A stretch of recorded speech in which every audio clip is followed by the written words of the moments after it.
তো দেখেন জাস্ট কত সুন্দর হয়েছে কোরাল মাছের ফ্রাই। আসসালামু আলাইকুম, সবাই কেমন আছেন? আজকে আমি আমি রান্না অনেক ভালো আছি। তো আজকে আমি হচ্ছে আপনাদেরকে আজকে করব দেখাবো কুড়াল মাছ ঘরে দিয়ে। একদম যাকে আমরা সহজভাবে কুড়াল কীভাবে মাছ বলি, সবাই কি বলে ফ্রাই তা বা জানি না। বারবিকিউ করা যায়। কুড়াল মাছ দিয়ে তো ফ্রাই। এখানে আমি তো এখানে ধনিয়া পাতা বেটে কাঁচামরিচ নেব, নিলাম, ধনিয়া কাঁচামরিচ, পাতা, কাঠবাদাম টমেটো এবং টমেটো আমি বাটবো, এবং টমেটো দেবো এখানে বাদাম, বেটে। তো এগুলো বেটে মশলাটাও ফেটে নিয়ে নিছি। তো তো এইখানে লেবু দিয়ে দিচ্ছি, একটু লবণ দিয়ে আগে মেখে লেবু একটু নিচ্ছি। লবণ দিয়ে ভালো করে মেখে নেব। আর এই যে হচ্ছে লেবু রস দিয়ে একটু মেখে নেব, যাতে মাছটা একটু নরম নরম ভাব এসে যায়, মাছটা একটু নরম হয়ে যায়। তো এখানে মরিচ, যে বাটা মশলাটা আমি ধনিয়া, কাঁচামরিচ এবং কাঠবাদাম কাজু বাদাম এগুলো বাটছি এবং টমেটো, এগুলো বাটা মশলাগুলো এখন আস্তে আস্তে মেখে নেব। টমেটো বাটা, আদা রসুনও দিয়েছি এখানে, আবার একটু রসুন দিয়েছি, বেকিং পাউডার দিয়েছি। এখন মশলা দেবো, সব কিছু দিয়ে এখন মিশিয়ে নেব। এখন আবার মিশিয়ে নিচ্ছি বাটাটার মধ্যে, বাটা মশলাগুলো একে একে দিয়ে বেটে নিচ্ছি। আমি যেরকম খাই ঠিক সেরকমভাবে আপনাদেরকে দেখাচ্ছি। আমার খেতে মন চাইলে খুব সহজে আমি এইভাবে করে বানিয়ে খেয়ে ফেলি, আমার কাছে অনেক ভালো লাগে। এবং আমি এখানে একটু চিনিও দিয়েছি, যেহেতু আমার কাছে টক দই নেই, এই জন্য আমি একটু চিনি দিয়েছি। আর লেবু দিয়েছি, তো লেবু আর চিনি মিশিয়ে ফ্লেভারটা একটু আসবে ভালোই। তো এখানে আপনারা টক দই না থাকলে গুঁড়া দুধ দিতে পারেন। তো আমার কাছে যেহেতু নাই, আমি দিইনি। আমার একদম সহজ, কোনো ভেজাল ছাড়া, ঝামেলা ছাড়াই এটা একদম ঘরোয়াভাবে আমি আপনাদেরকে দেখাচ্ছি। আমি খাবো, তাই আমি ভাবলাম আপনাদের কাছেও শেয়ার করি। তো এখানে ছোটো কোরাল মাছ, বেশি বড় না, বড় হইলে তো ভালোই হয়। তো যেটুকু ছিল আমি তো অতটুকু দিয়ে আপনাদের সাথে শেয়ার করছি। আমার হঠাৎ করে খেতে মন চাচ্ছিল, তাই আপনাদের সাথেও আমার শেয়ার করতে মন চাচ্ছে, তাই একটু শেয়ার করলাম। তো ভালোভাবে একে একে মাছগুলো ভিতরে ঢুকিয়ে দিচ্ছি, মশলাটা যাতে ভিতরে ঢুকে যায়।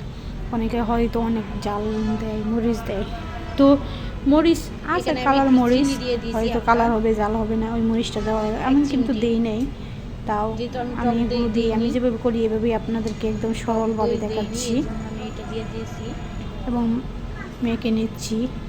বেকিং সোডা দিয়ে ভালো করে সব কিছু দিয়ে এটা বানালে অনেকে অনেকভাবেই করে, তো আমি এভাবেই করলাম। আমার হাতের কাছে যা ছিল তা দিয়ে করছি। আপনাদের যদি হঠাৎ মন চায় যে মাংস বা পিস যে কোনো ফ্রাই খাইবেন বা বারবিকিউ খাবেন, যেটাই খাবেন মন চায় ঝটপট করে নেবেন, হাতের কাছে যা আছে তা দিয়েই করে নেবেন, দেখবেন খেতেও ভালো লাগবে। এমন কোনো কথা নেই যে রেস্টুরেন্টের মতো ফ্লেভার আনতে হবে বা রেস্টুরেন্টে যা যা দিয়ে বানাবে তা দিয়েই বানাতে হবে, না হলে হবে না। এত কিছু যদি চিন্তা করেন, ভাবেন আপনার মনে যেই জিনিসটা চাইছে খাইতে, ওইটা আপনি খাইতেও পারবেন না, এত কিছু ভাবতে ভাবতে শেষ। তো এখন কথাটা হলো এটাই, যখন যা খেতে মন চাইবে একদম ঝটপট করে নেবেন, যা আছে তা দিয়েই করে নেবেন, খাওয়ার চেষ্টা করবেন। এটাকে কি বলে, মানিয়ে নেওয়া। যখন যা আসবে বা যা করতে মন চাবে সব কিছুর সাথে সব কিছু একটা মানিয়ে নেওয়া, এটাই স্বাভাবিক। যে এখন এটা দিয়েই খেতে হবে এমন কোনো কথা নেই যে ওইটা দিয়ে খেতে হবে। তো এখানে কড়াইয়ে তেল গরম করে আমি কড়াইয়ের মধ্যে মাছগুলো ছেড়ে দিলাম। এখন আবার একটু উল্টিয়ে পাল্টিয়ে দিচ্ছি। বারবার আস্তে আস্তে আগুনটা করে দিয়েছি। তো আমার ফ্রাই করে একদম কড়া করে ভেজে নেবো, একদম লাল করে, যেটা উপরে কালো কালো ভাব চলে আসে। আমার এইভাবে খেতেই বেশি ভালো লাগে।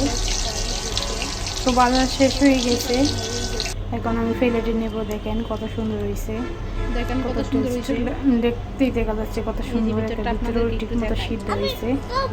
আমিও খাচ্ছিলাম, আমার সাথে আবার পাশে একটা পুস্কু বসে আছে, সেও খাচ্ছিল, আমরা দুজনে খাচ্ছিলাম। আলহামদুলিল্লাহ আমাদের কাছে অনেক ভালো লেগেছে।